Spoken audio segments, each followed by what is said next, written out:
عليكم ورحمة الله وبركاته. كلنتي wanaagsan aqyaarta meel kasto aad joogtaan ku soo dhawaada barnaamijkeeni. Waxaan kugu soo gudbin doonaa Real Madrid oo kala dooranayso Erling Haaland iyo Kylian Mbappe oo si fudud ku heli karto, iyo Champions League oo kulmo jiraan caawa kulmada xiisaha leh 1 iyo 2 haddaan fiirino.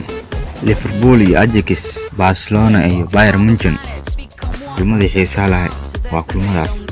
Siba kulanka Barcelona iyo Bayern Munchen kulankaas oo kuma aad u adag.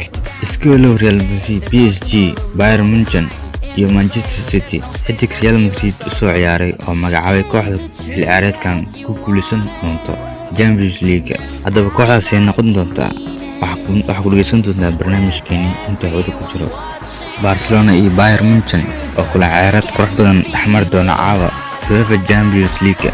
Kulankan caawa ee Bayern Munchen iyo Barcelona ee UEFA Champions League oo ku jira groupka dhimashada. Xagga hore ee Real Madrid ee Rafael Darfad ayaa saadaaliyay kooxda ku guuleysan doonto kooxda sanadkan ku guuleysan doonto horyaalka Yurub.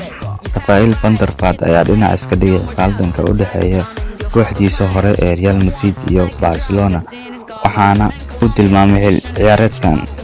tilmaamay in xilli ciyaareedkan ay Champions League ku guuleysan doonto kooxda reer Spain ee Barcelona. Horyaalka kooxda Bayern Munchen ee Thomas Müller ayaa shaaca ka qaaday kaftan la xidhiidha ciyaartoydii hore Robert Lewandowski oo kaga yimid saxiixooda cusub ee Sadio Mane.